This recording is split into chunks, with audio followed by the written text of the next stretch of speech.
हरे कृष्णा। आज हम 5वें अध्याय का दूसरा श्लोक पढ़ेंगे। श्री भगवान उवाच संन्यास कर्म योग च निःश्रेयस्करौ उभौ तयोति कर्म संन्यासात् कर्म योग विशिष्यते। अर्थात श्री भगवान ने उत्तर दिया कि मुक्ति के लिए कर्म का परित्याग तथा भक्तिमय कर्म दोनों ही उत्तम हैं, किंतु इन दोनों में से कर्म के परित्याग से भक्ति युक्त कर्म श्रेष्ठ है।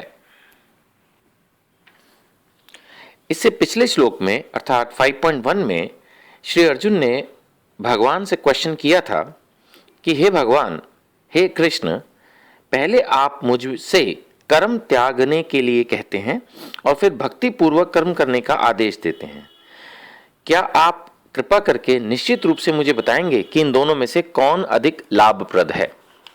यानी अर्जुन जी ने पूछा था कि भाई संन्यास लूं या भक्ति में कर्म करूं, दोनों में से क्या बेटर है। तो भगवान 5वें अध्याय के दूसरे श्लोक में इस क्वेश्चन का आंसर दे रहे हैं कि मुक्ति के लिए कर्म का परित्याग और भक्ति में कर्म दोनों ही गुड है। यानी कि संन्यास भी अच्छा है और भक्ति में कर्म भी अच्छे हैं, किंतु इन दोनों में से भी अगर एक को चुनना हो, मतलब out of the other options ये दोनों ही ऑप्शंस अच्छे, लेकिन अगर इन दोनों में से भी एक को चुनना हो तो कर्म के परित्याग से भक्ति युक्त कर्म श्रेष्ठ हैं। यानी कि हमें अगर भगवान को प्रसन्न करना है, अपने जीवन को भक्ति के मार्ग से सफल करना है, तो हमें काम करना नहीं छोड़ देना चाहिए। हमें अपना कार्य करते रहना चाहिए, लेकिन हमें भक्ति में कर्म करने चाहिए।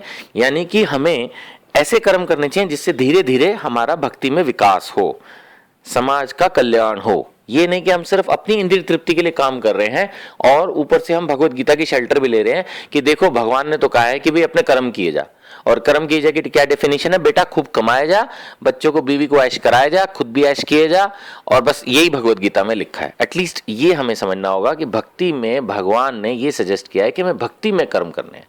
यानी कि हमें अपने जीवन में सुधार लाना है, हमेशा उसी तरह से काम क्रोध लोभ के पीछे नहीं पड़े रहना, उसको डाइल्यूट करने की कोशिश करनी है। एटलीस्ट ये मैं खुद भी महसूस करता हूँ कि इन चीज़ों को खत्म करना बहुत मुश्किल है, लेकिन जैसे प्रभुपाद ने हमेशा से सजेस्ट किया है कि अगर हमारे अंदर क्रोध है तो उस क्रोध को हम भक्ति की रूप में लाने का प्रयास करें। यानी कि जब भक्ति की भगवान की हम सेवा अच्छे से ना कर पाए तब हम अपने अंदर बेशक क्रोध लाएं, या कोई आदमी भगवान या उनके भक्तों की निंदा कर रहे हैं तो उनके प्रति क्रोध प्रकट करें, यानी अपने क्रोध को आध्यात्मिक क्रोध में कन्वर्ट करें। ऐसे अगर हमारे अंदर काम की इच्छा, तीव्र इच्छा किसी भी चीज को पाने की, तो हम भगवान या भक्तों की उनकी सेवा की जो इच्छा है उसको तीव्र बनाएं। यानी हम अपनी इच्छाओं को, जो भी हमारी भौतिक इच्छाएं हैं, उनको ग्रेजुअली भक्ति में कन्वर्ट करें, मॉडिफाई करें, उससे इंप्रूवमेंट आएगी। यहां तक इस श्लोक का भी सवाल है, इसमें भी बड़ा क्लियरली भगवान ये बता रहे हैं कि संन्यास ले लेना कोई सोल्यूशन नहीं है। इससे अच्छा है कि हम भक्ति में कर्म करें, हम अपने गुरु की आज्ञा से कर्म करें, जो वे बताएं हमारे लिए जीवन का मार्ग, उसको फॉलो करने की कोशिश करें। गीता को पढ़ें, प्रभुपाद जी के दिए हुए आदर्शों को फॉलो करने के लिए 4 नियमों को फॉलो करने की कोशिश करें, नित्य जप करें, यथासंभव दान करें, एकादशी व्रत आदि तपस्या करें। ये हमारे जीवन को सफलता की ओर लेके जाएगा।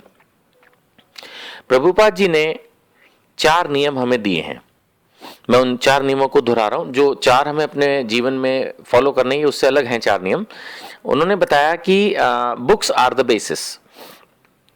बुक्स आर द बेसिस का मतलब कि जो भी चीज हम पढ़ें समझें वो एक आध्यात्मिक पुस्तक से होना चाहिए। ये नहीं कि किसी ने भी कुछ भी कह दिया तो हम उसके बेसिस पर अपनी जो है ओपिनियन फॉर्म कर लें या उसी को अपनी नॉलेज मान लें। नहीं, जब तक कि कोई चीज प्रमाणिक शास्त्र में यानी अथॉराइज्ड स्क्रिप्चर्स में मेंशन ना हो तब तक उसको ट्रू ना माने। जैसे होता है ना भाई, कोई भी चीज गवर्नमेंट की तरफ से अप्रूव्ड है या नहीं है, तो उसके लिए हम या तो कोई एक्ट पढ़ते हैं या कोई गजट पढ़ते हैं, कोई नोटिफिकेशन सर्कुलर पढ़ते हैं, तभी तो माना जाता है। किसी आदमी ने कुछ भी बोल दिया थोड़ी लॉ बन जाता है। ऐसे भगवान के बारे में कोई भी धारणा बनाने से पहले, किसी भी सिस्टम को, कंसेप्ट को, भक्ति में कार्य को समझने के लिए वो कहीं ना कहीं किसी न किसी किताब में मेंशन्ड होना चाहिए। तो जैसे Bhagavad Gita is one of the most authorized scripture, तो भक्ति क्या है, जीवन कैसे जिया जाए, अगर हम इसके बारे में भगवत गीता में पढ़ रहे हैं तो this is like one of the best solution. इसके अलावा प्रभुपाद जी ने दूसरा बताया, प्योरिटी इज द फोर्स। जब तक हम अपने अंदर प्योरिटी नहीं लाएंगे तब तक हम किसी भी काम को करने के लिए फोर्सफुल नहीं हो पाएंगे। ये चीज भौतिक समाज में भी एप्लीकेबल है। जो लोग प्योर हैं हृदय से, उनके काम में फोर्सफुल है। आप ये सोच सकते हैं कि नहीं, यहां पर आप गलत कह रहे हैं, जो लोग समाज में बेईमानी करते हैं वो बिजनेस में ज्यादा सक्सेसफुल हैं। एक्चुअली इस बात को समझना होगा कि उन्होंने इस जन्म में या पिछले जन्म में या उनके माता पिता ने या किसी व्यक्ति ने प्योरिटी के साथ दान तपस्या कुछ ऐसा किया है जिसके फल के कारण उनका ये जन्म बहुत अच्छा चल रहा है और वो जो भी कार्य कर रहे हैं उनको उसमें भौतिक सफलता भी मिल रही है। आप ये कभी भी ना सोचे अपने मन में कि इस जन्म में क्योंकि वो बेईमानी कर रहा है तो इस बेईमानी की वजह से वो फल फूल रहा है। ऐसा बिल्कुल भी नहीं है, 100% नहीं है। अगर आप मेरी बात पर विश्वास रखते हैं तो, गीता पर विश्वास रखते हैं, भगवान पर विश्वास रखते हैं, तो ये 100% नहीं है। आप ये मान के चलिए कि अगर कोई आदमी बेईमानी से व्यापार कर रहा है तो अगर उसको 100 रुपए का फल मिलना था तो 10 रुपए का मिलना है। लेकिन प्रॉब्लम यह है कि वो 10 रुपए भी इतने ज्यादा क्यों है, क्योंकि उसने पिछले जन्मों में उसने या उसके माता पिता ने कुछ ऐसे अच्छे काम किए हुए हैं, यज्ञ दान तपस्या आदि, जिसकी वजह से वो जो भी करे उसको उसमें अपार सफलता मिल रही है। बट ये सफलता क्षणिक होगी। अगर वो सच में बेईमानी से काम कर रहा है तो ये सफलता क्षणिक होगी। आप विश्वास रखिए, आज नहीं तो कल उसके सारे रिजल्ट्स खत्म हो जाएंगे। आपने देखा होगा बड़े बड़े नेता अभिनेता समटाइम अचानक डेथ हो जाती है, या लुट जाते हैं, टैक्सेस में फंस जाते हैं, बीमार हो जाते हैं, या उनके बिजनेसेस खत्म हो जाते हैं, एम्पायर्स खत्म हो जाते हैं। तो ये सब कुछ इसीलिए होता है क्योंकि वो जन्म में टेम्परेरली उस सब चीजों को क्रिएट किया होता है बेईमानी से। तो जब उनके पिछले जन्मों के पुण्य क्षीण हो जाते हैं, खत्म हो जाते हैं, तो फिर वो जो बेनिफिट उनको मिल रहा होता है वो बंद हो जाता है।